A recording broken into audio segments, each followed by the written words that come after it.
Marketing mix में अब तक हम पढ़ चुके हैं product mix, that is branding, labelling and packaging. अब बारी है नेक्स्ट एलिमेंट पढ़ने की, जो कि है प्लेस मिक्स, राइट।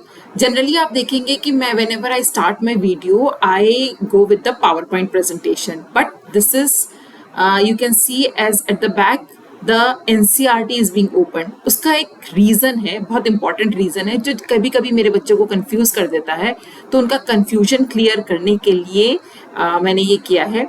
देखिए, जहां तक प्लेस मिक्स की बात आती है, आप अपनी टेक्स्ट बुक में देखेंगे कि फिजिकल डिस्ट्रीब्यूशन, देखिए एनसीईआरटी का भी क्या है कि अलग अलग ईयर्स में प्रिंट हुई हुई है, किसी के पास किसी एक पर्टिकुलर सेशन की प्रिंटेड है, किसी के पास कुछ और सेशन की प्रिंटेड है, तो बहुत सारी दिक्कत है इससे रिलेटेड। तो मैं आपको क्लियर कर सकती हूँ, काफी सारे बच्चों की बुक्स में ऐसा होगा कि फिजिकल डिस्ट्रीब्यूशन ये टॉपिक 2 बार आया होगा। एक बार जब यहाँ पर एक्चुअली प्लेस मिक्स को इंट्रोड्यूस करना होता है, और एक बार वापस आएगा, आप आगे जाके देखेंगे फिर से एक जगह और आएगा। इसका क्या इफेक्ट है और हमें इसको कैसे समझना है, ये मैं अपने इस वीडियो में जरूर बताऊंगी। आप इसको थोड़ा सा ध्यान से लास्ट तक जरूर देखिए, तो आपको ये चीज समझ में आएगी। देखिए दोबारा आ रहा है फिजिकल डिस्ट्रीब्यूशन, यस, ये देखिए दोबारा यहाँ पे फिजिकल डिस्ट्रीब्यूशन आ रहा है। ऐसा क्यों है और हमें इसको किस तरीके से समझना है, ये हम इस वीडियो में जरूर डिस्कस करेंगे, राइट। सो स्टार्ट करते हैं हमारा video that is related to place mix. हम सबको जब भी कुछ परचेज करना है, anything we want to purchase, we will go to the retailer shop and purchase, but we all know that goods are not produced by retailer and may not be in the same city. Goods are produced at some other place by some other person and finally sold near our house by the retailer, right? So this is actually the work of or the effect of place mix.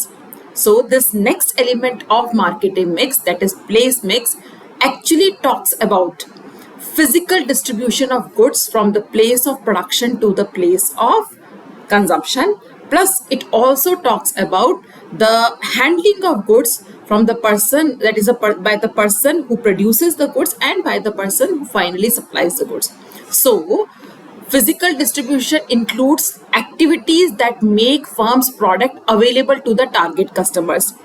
It is an important responsibility of marketeer, and it includes the physical handling and movement of goods from the place of production to the place of distribution, from the place of production to the place of production, and it is referred to as physical distribution. ये तो बात हो गई meaning की, है ना। What is the meaning of place mix oblique physical distribution, right? It includes, ध्यान से देखना आप लोग, it actually includes 2 types of, or I can say there are 2 aspects of physical distribution. आप देखना यहाँ पर मैंने लिखा है place mix oblique physical distribution because it is referred both way, right? So it includes 2 aspects.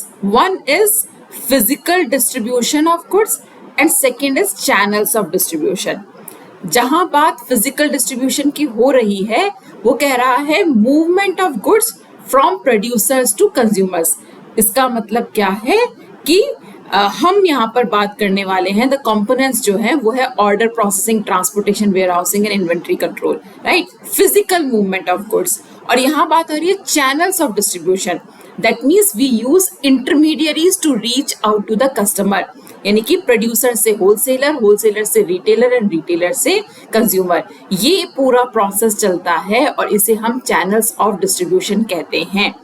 अब दोनों में फर्क कैसे किया जाए, एक बड़ा सिंपल और बड़ा इंपॉर्टेंट इसमें डिफरेंस है। देखिए, जब बात फिजिकल डिस्ट्रीब्यूशन की होती है, यानी कि मैंने as a producer goods transportation के लिए दिए या वेयर हाउसिंग के लिए दिए, स्टोरेज के लिए दिए, in both the cases, that is when I hand over my goods to the transporter, only the possession of goods is transferred. The ownership rights, मालिकाना हक गुड्स का कभी भी चेंज नहीं होता है। ट्रांसपोर्टर सिर्फ सर्विस प्रोवाइड कर रहा है हमारे सामान को यहाँ से वहां लेके जाने की। इस केस में ओनरशिप राइट, मालिकाना हक ट्रांसफर नहीं होता। जबकि मैं चैनल्स ऑफ डिस्ट्रीब्यूशन की बात करूं, तो जब प्रोड्यूसर होलसेलर को सामान बेच देता है, सेल कर देता है, उस समय ओनरशिप राइट, मालिकाना हक जो है गुड्स का, वो भी ट्रांसफर हो जाता है। होलसेलर रिटेलर को भेजता है तो भी ऐसा ही होता है, और रिटेलर कंज्यूमर को भेजता है तो भी ऐसा ही होता है। तो ये आपको एक ग्लिम्स देगा टॉपिक का कि why it is divided into two aspects, one is physical distribution and another one is channels of distribution. बहुत ही छोटा सा टॉपिक है। देखिए, चैनल्स ऑफ डिस्ट्रीब्यूशन में हमें सिर्फ एक ही टॉपिक पढ़ना है, and that is called as types of channels of distribution. मैं अभी आपको रेफर कर ही रही थी कि कौन कौन सा टाइप है, राइट? तो इसमें ही थोड़ा सा हम इसको जो है ब्रॉडन करेंगे या थोड़ा सा इसको अच्छे से समझेंगे। सबसे पहला है डायरेक्ट चैनल। अच्छा, एक सीक्रेट बता देती हूँ, एक सिंपल चीज। The number of people who comes in between producer and consumer is equal to 1 level, 2 level, 3 level, or is actually going to decide the level or the type of channel, right? फिर से repeat कर रही हूँ, number of person coming between intermediaries, coming between producer and consumer will decide the level or the types of channel. For example, if there is nobody between producer and consumer, producer से directly consumer के पास goods जा रहे हैं, तो हम उसको कहते हैं zero level channel of distribution, right? अब आप लोग बोलेंगे ऐसा कहाँ होता है कि प्रोड्यूसर से डायरेक्टली कंज्यूमर के पास जा रहे हैं? तो अगर आपके आसपास कोई समोसा बनाने वाले की शॉप हो, या कोई ऐसा डिजाइनर है जो खुद ही ड्रेस बनाता है और खुद ही सेल करता है, या कोई अपने केक पेस्ट्री सप्लाई करने वाला हो, मिठाई बेचने वाले हैं, इनमें से ज्यादातर लोग खुद ही लोकल प्रोड्यूसर्स होते हैं और वो डायरेक्टली कंज्यूमर को बेचते हैं, और इसको हम कहते हैं डायरेक्ट चैनल और फिर zero level. Why zero level? Because nobody is coming, nobody is intermediating between the producer and the consumer, right? अब बात करते हैं next, producer, retailer and consumer. यहाँ पे only one intermediary is between the producer and consumer and which is retailer. तो इसे हम कहेंगे this is one level channel of distribution, जहां पे मैन्युफैक्चरर से कस्टमर के पास जाता है। इसके एग्जाम्पल वैसे आप लोग खुद मुझे सोचकर बताइएगा कि कौन से एग्जाम्पल्स होते हैं, लेकिन बहुत सारे एग्जाम्पल्स हैं। फॉर एग्जाम्पल, जो ऑटोमोबाइल या व्हीकल्स बेचते हैं उनमें जनरली होता है कि प्रोड्यूसर, डिस्ट्रीब्यूटर एंड कंज्यूमर, ऐसा होता है। तो small level of channel, small channel है ये। फिर जो सबसे कॉमन है, मोस्ट ऑफ द प्लेसेस में फॉलो होता है, producer, wholesaler, retailer and consumer. यहाँ पे होलसेलर अगर मैं बात करूं इट इज 1, राइट? रिटेलर अगर मैं बात करूं इट इज 2। तो ये हो जाएगा 2 लेवल चैनल ऑफ डिस्ट्रीब्यूशन। ये बहुत कॉमन है, ऑलमोस्ट सभी प्रकार के, almost all types of goods are following this type of being supplied by this type of channel of distribution. अब थर्ड लेवल पे आते हैं। देखिए, भारत बहुत बड़ा देश है ना? भारत में अगर मैं बात करूं कि एक सिटी में ही थाउजेंड्स ऑफ, नहीं तो कम से कम हंड्रेड्स ऑफ होलसेलर्स तो होंगे ही होंगे। एक स्टेट जैसे मैं राजस्थान को बिलोंग करती हूँ, राजस्थान बहुत बड़ा स्टेट है, यहाँ पर बहुत सारे होलसेलर्स हैं, राइट? तो जो लार्ज प्रोड्यूसर्स होते हैं और जो बहुत ऐसे FMCG गुड सप्लाई करते हैं, इनके लिए to deal with such large number of wholesalers is very difficult. तो ये क्या करते हैं, ये अपने डिस्ट्रीब्यूशन चैनल का एक लेवल इंक्रीज कर देते हैं। क्या इंक्रीज कर देते हैं? ये एक हो जाता है एजेंट, राइट? दूसरा हो जाता है होलसेलर और तीसरा हो जाता है रिटेलर, राइट? ये क्यों करते हैं ऐसा? Because they want to deal with less number of people. ये लोग बल्क में, लार्ज क्वांटिटी में प्रोड्यूस करते हैं, तो इनके लिए पॉसिबल नहीं होता है इतने सारे होलसेलर्स के साथ डील करना। तो ये क्या करते हैं, जैसे राजस्थान में एक मैंने एजेंट डिसाइड कर दिया, या नॉर्थ ईस्ट में एक एजेंट डिसाइड कर दिया, साउथ में एक एजेंट डिसाइड कर दिया, वो फिर होलसेलर्स के साथ डील करेगा।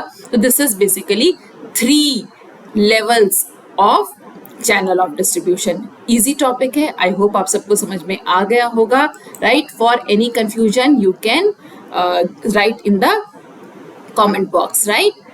अब हम आ जाते हैं नेक्स्ट टॉपिक पे, which is actually related to अपना जो है कंपोनेंट्स ऑफ फिजिकल डिस्ट्रीब्यूशन। बहुत सिंपल, बहुत इजी, बहुत सिंपल टॉपिक है, एंड इसमें 4 कंपोनेंट्स है। There are 4 components, order processing, transportation, right? फिर आता है वेयर हाउसिंग और फिर आता है इन्वेंट्री कंट्रोल। लेकिन मेरा एक सजेशन है, टॉपिक जितना सिंपल होता है ना तो हम क्या कहते हैं हमें तो आता है, हम छोड़ देते हैं, लेकिन कैसा मार्क्स हमें लेके आने हैं और थोड़ा सा हमको लैंग्वेज के साथ जो है वो mix, I will say language के साथ अक्वेंट होना बहुत इंपॉर्टेंट होता है। तो I will say please read whatever is given in your textbook. This reading is very important, how simple the topic may be. So when it comes to order processing, अगर मैं order processing की बात करूं तो ये बात कर रहा है कि ऑर्डर प्लेस करने के बाद how much time is taken by the manufacturer और the seller to process the order. Simple सी बात करते हैं, आप रेस्टोरेंट में जाते हैं, रेस्टोरेंट में जाके ऑर्डर देते हैं, ऑर्डर देने के बाद कितनी देर में आपको फूड सर्व होता है, that is basically order processing, है ना। ये मैंने रेस्टोरेंट की बात करी, लेकिन यहाँ पर बात हो रही है लार्ज स्केल प्रोडक्शन की। अगर मैं बात करूं तो यहाँ पर भी ये कह सकते हैं, फॉर एग्जाम्पल आपने कार ऑर्डर करी, है ना, वो कितने दिन में आपके पास ऑर्डर डिलीवर होके आया है, क्योंकि मोस्ट ऑफ द टाइम जो कार वाले होते हैं वो बहुत सारी कार्स अपने पास स्टोर करके नहीं रखते हैं। आप वहां जाते हो, अपने मॉडल पसंद करते हो, ऑर्डर प्लेस करते हो, वो कहते हैं आपसे 1 या 2 दिन में सप्लाई होगा, आप जो है वो प्रोडक्ट बनकर आएगा। सो दिस इज या 1 वीक में, depending upon the order processing system of the company. So this is basically product जो है it flows from manufacturer to customers via channel, ठीक है। So a good physical distribution system should provide for an accurate and speedy processing of orders, right? Speedy जितना fast हो उतना अच्छा हो। लेकिन अगर किसी रीजन से आपको लगता है कि इसमें इतना थोड़ा ज्यादा टाइम लग सकता है, तो please be accurate and inform your customer that this is the time which will be required in processing the order. हम रेस्टोरेंट में भी तो पूछते हैं कितना टाइम लगेगा, वो कोई लोग बोलते हैं 5 मिनट में आ रहा है, कोई बोलेगा 15 मिनट में आ रहा है, ठीक है। वो जो भी है आप उसको पहले से इन्फॉर्म कर दीजिए, and that should be developed by the seller, right. Next आता है ट्रांसपोर्टेशन। हम सबको पता है ट्रांसपोर्टेशन क्या है, carrying goods and raw materials from the point of production to the point of sale, है ना। बट ये बड़ा इंपॉर्टेंट पार्ट है और इसमें आपको बहुत सारे डिसीजंस लेने होते हैं कि कौन सा चैनल आपके लिए सूटेबल है। आई मीन टू से विच रूट, रोड है आपका, सी रूट है यानी कि वाटरवेज हैं या एयरवेज हैं, वो आपको डिसाइड करना पड़ेगा आपके लिए कौन सा सूटेबल है। अब जो आता है next is warehousing. What is warehousing? देखिए, simple storage can not be considered as warehousing. Storage का तो क्या है कि आपके पास एक रूम है, कोई जगह है, आपने वहां पे सामान रख दिया, वो स्टोरेज हो गई। Warehouses are generally scientifically build up, ठीक है, for the purpose of storage, क्योंकि अलग अलग गुड्स की अलग अलग रिक्वायरमेंट होती है कि उनको कैसा स्टोरेज प्रोवाइड कराया जाए। So when it comes to warehousing, it is the act of storing and assorting products, है ना। आपको जो है assorting products in order to create time utility, है ना। यहाँ ट्रांसपोर्टेशन के केस में प्लेस यूटिलिटी क्रिएट होती है और वेयर हाउसिंग के केस में टाइम यूटिलिटी क्रिएट होती है। The basic purpose of warehousing is to arrange placement of goods and provide facilities to store them. एक बड़ी इंपॉर्टेंट बात है यहाँ पे, वेयर हाउसिंग बहुत इंपॉर्टेंट है। अगर वेयर हाउसिंग नहीं होगा यानी कि स्टोरेज फैसिलिटी नहीं होगी तो क्या होगा कि आज मैंने गुड्स प्रोड्यूस करिए, आज सप्लाई कर दिए। आप एग्रीकल्चर के पॉइंट ऑफ व्यू से सोच के देखिए, हमारे यहाँ पे साल में 3 बार फसल होती है या 4 बार फसल होती है। जब फसल हुई हमने गुड्स जो है मार्केट में सप्लाई कर दिए, तो उस समय हो सकता है उतनी डिमांड ना हो, तो क्या होगा, प्राइस कम हो जाएंगे। तो एक्चुअली में वेयर हाउस का जो सबसे इंपॉर्टेंट रोल क्या है वो ये है, it helps us in managing the prices और maintaining the prices by creating a balance between demand and supply. हम स्टोर करके रखते हैं, जैसे जैसे डिमांड जनरेट होती है हम गुड्स को सप्लाई करते हैं। So you have to remember this, plus you have to remember that warehousing involves cost. किसी भी गुड्स को स्टोर करके रखना मल्टीपल कॉस्ट इन्वॉल्व होती है, तो आप वेयर हाउस का यूज जब भी करें आपको ध्यान रखना पड़ेगा, there should be a balance between the cost of warehousing, right, and the level of customer service. आप वेयर हाउस और कस्टमर सर्विस का बैलेंस, कॉस्ट का बैलेंस बना के रखिए, विच इज वेरी इंपॉर्टेंट। नहीं तो फिर वेयर हाउस का मीनिंग नहीं है, उसकी इंपॉर्टेंस खत्म हो जाती है, ठीक है। सो यहाँ पर कुछ एग्जांपल्स भी दे रखे हैं। जो बल्की प्रोडक्ट्स हैं उनकी वेयर हाउसिंग या उनकी स्टोरेज अलग होती है, जो पेरिशेबल प्रोडक्ट्स हैं उनकी अलग होती है, वो मार्केट एरिया के पास में होती है। पेरिशेबल प्रोडक्ट्स की स्टोरेज जो होती है वो जनरली मार्केट एरियाज के आसपास होती है, तो वो अलग अलग रिक्वायरमेंट्स हैं, आपके प्रोडक्ट के हिसाब से आपको डिसाइड करना पड़ेगा। Next very important again, inventory control, है ना, बहुत इंपॉर्टेंट है। फिर से ये ज्यादा इन्वेंट्री आपने स्टोर करके रख ली तो क्या होगा, आपका जो है कॉस्ट इंक्रीज हो जाएगी। कम रखी तो क्या होगा, you will not be able to meet the demand. So inventory manage करना बड़ा इंपॉर्टेंट है कि how much inventory you have to keep with you. तो यहाँ पर एक ना छोटा सा टॉपिक, इसमें जो है सब टॉपिक मैं कहूंगी वो आ जाता है कि that topic is basically about the major factors determining inventory levels. कौन कौन से फैक्टर्स हैं जो हेल्प करेंगे आपको ये डिसाइड करने में कि what should be your inventory level. सबसे पहला फैक्टर जो है वो है फर्म्स पॉलिसी। यहाँ पर मैं हाईलाइट कर रही हूँ firms policy regarding the level of customer service to be offered.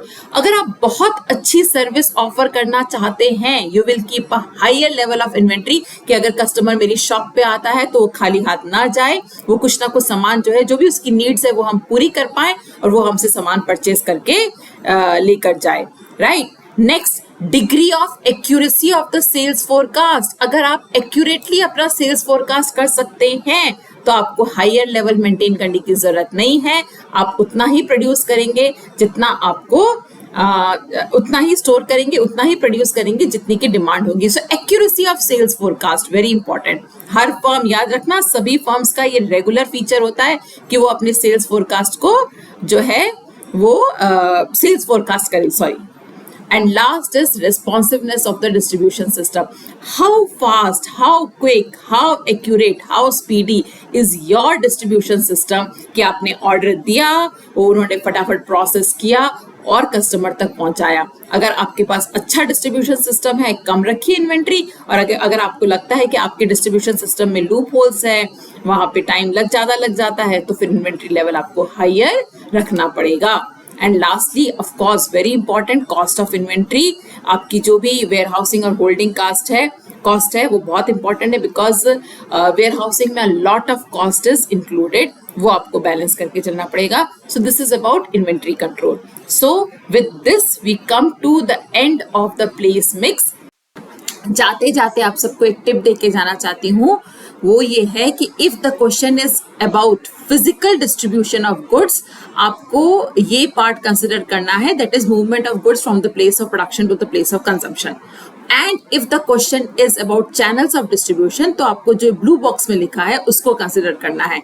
मेरे ख्याल से अब ये क्लियर हो गया होगा कि why the book is mentioning physical distribution two types, because a place mix and physical distribution are one and the same thing. But question का आंसर करते समय अगर फिजिकल डिस्ट्रीब्यूशन लिखा है तो आपको ग्रीन बॉक्स वाला फॉलो करना है, चैनल्स ऑफ डिस्ट्रीब्यूशन लिखा है तो ब्लू बॉक्स वाला फॉलो करना है।